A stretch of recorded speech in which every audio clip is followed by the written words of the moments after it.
ऐबक एक तुर्की शब्द है जिसका अर्थ है चंद्रमा का देवता।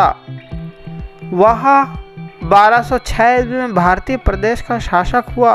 1208 ईस्वी में उसे गियासुद्दीन के पुत्र मोहम्मद से दास मुक्ति पत्र प्राप्त हुआ, जो ऐबक के लिए वैध सुल्तान बनने के लिए आवश्यक था। सुल्तान बनने के समय उसने मलिक तथा सिपह सालार की उपाधि ली थी। न तो उसने अपने नाम का खुतबा पढ़ाया था और न ही सिक्के चलाए थे। उसके सिंहासनारोहण पर गौरी की मृत्यु का लाभ उठाकर कुछ क्षेत्र ने स्वयं को स्वतंत्र घोषित कर दिया था। गढ़वाल शासक हरिश्चंद्र ने कन्नौज के कुछ क्षेत्रों पर कब्जा कर लिया था।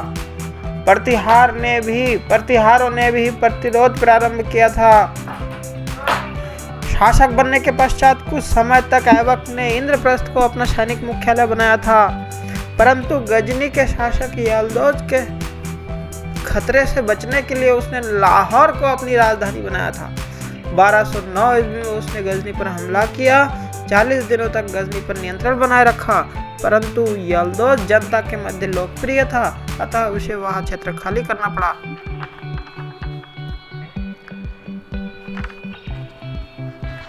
ऐबक एक योग्य तथा उदार शासक था। उसकी उदारता की वजह से वह लाख बख्श के नाम से जाना जाता था। उसे कुरान का ज्ञान होने के कारण कुरान ख्वाह भी कहा जाता था। उसके दरबार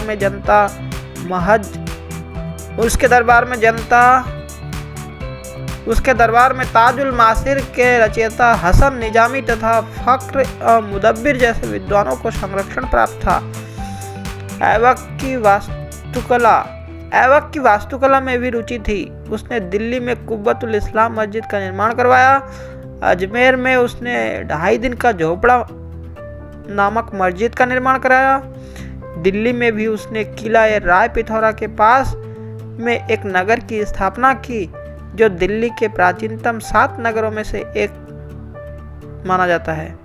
1199 ईस्वी में उसने दिल्ली के प्रसिद्ध सूफी संत कुतुबुद्दीन बख्तियार काकी के नाम पर कुतुब मीनार का निर्माण प्रारंभ किया। यह कुतुब मीनार इल्तुतमिश के काल में जाकर पूरी हुई।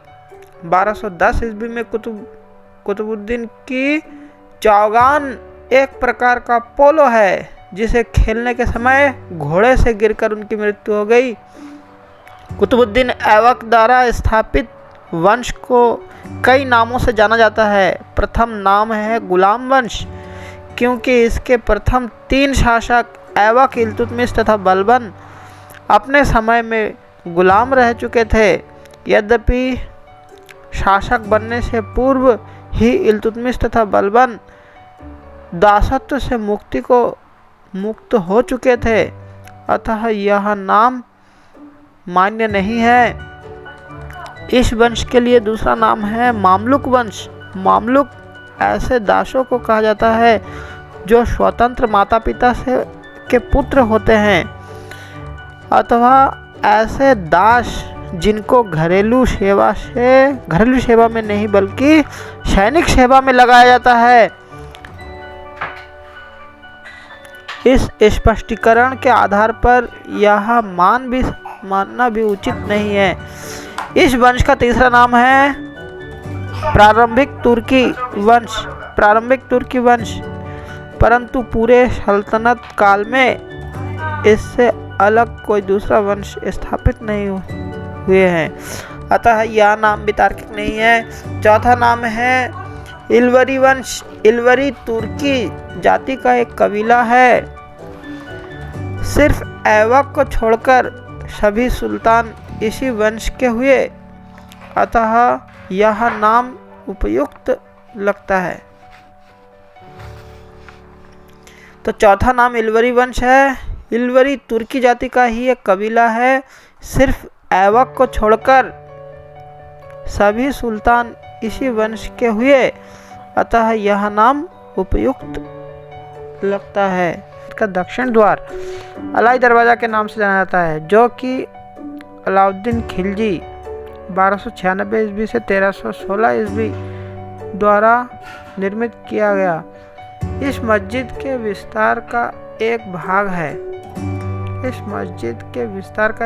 है। मूलतः कुब्बतुल इस्लाम मस्जिद का कुतुबुद्दीन ऐबक ने उत्तर दक्षिण की ओर इसका विस्तार करवाया। बाद में अलाउद्दीन खिलजी ने भी इसका और अधिक विस्तार वह सिर्फ उत्तर दक्षिण की ओर वरन पूर्व की ओर भी करवाया, जिसमें स्तंभ युक्त बरामदा तथा अलाई दरवाजे की तरह 4 प्रवेश द्वार थे। वे सभी प्रवेश द्वार इस दक्षिण अलाई दरवाजे को छोड़कर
यह संत इमाम मोहम्मद अली का मकबरा है, जो कि इमाम जामिल के नाम से मशहूर थे।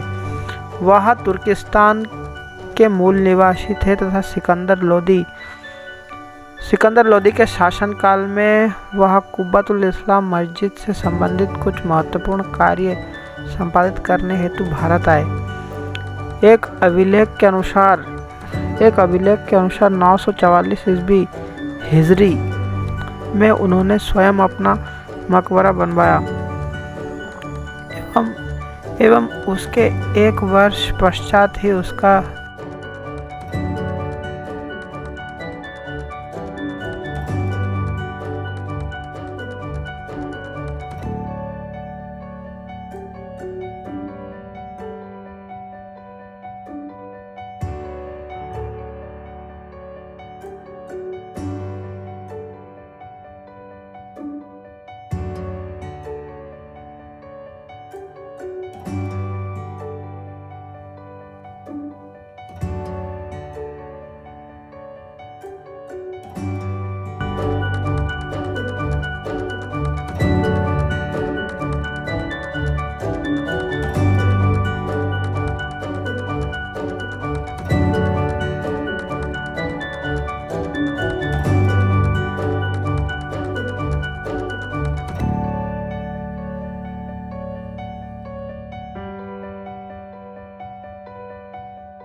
(1537 से 1538) यह संत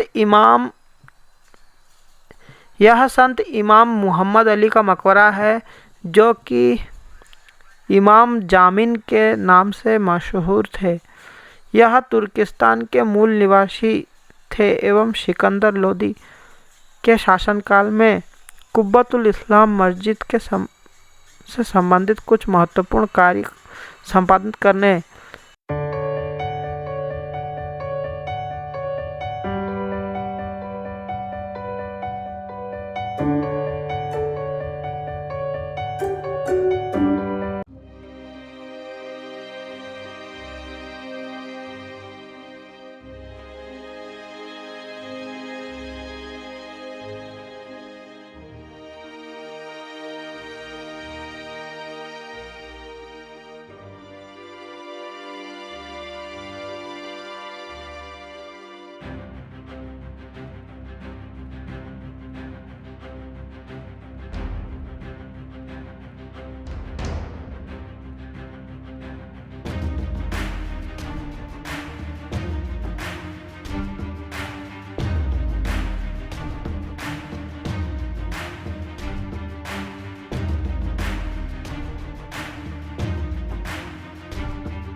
न सिर्फ उत्तर दक्षिण की ओर वरन पूर्व और पश्चिम पूर्व की ओर भी करवाया, जिसमें स्तंभ युक्त बरामदा एवं अलाई दरवाजे की तरह 4 प्रवेश द्वार थे।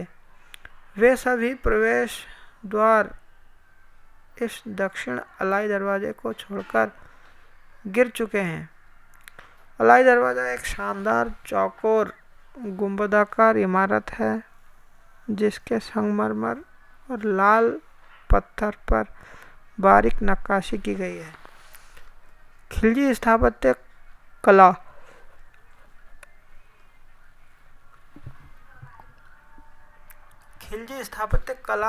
सल्जुक स्थापत्य कला सल्जुक काल 1038 से 1157 से प्रभावित रही।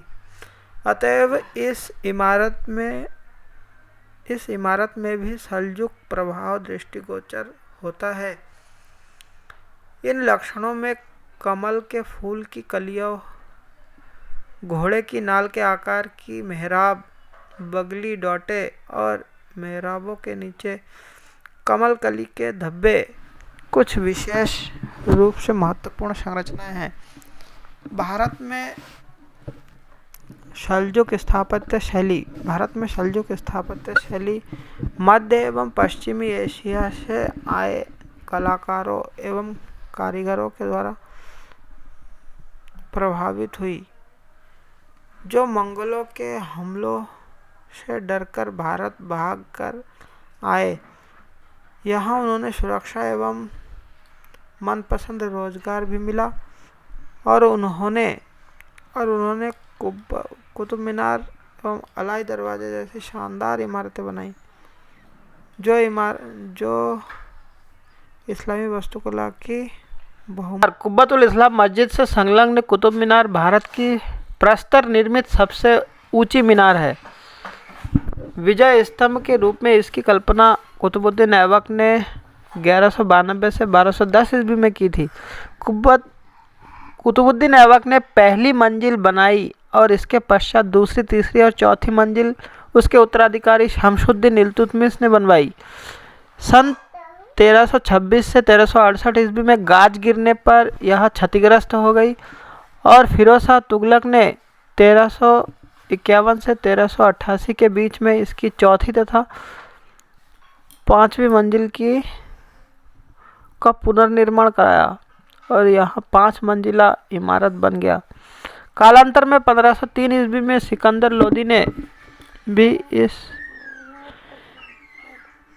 इसकी ऊपर की मंजिलों का कुछ जीर्णोद्धार कराया। यद्यपि 268 फीट ऊंची यह 379 सीढ़ियों से युक्त भारत की सबसे ऊंची मीनार है।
इस स्तंभ का निर्माण चंद्र नामक एक शक्तिशाली राजा की याद में, जिसे अब गुप्त वंश के चंद्रगुप्त द्वितीय के रूप में पहचाना जाता है,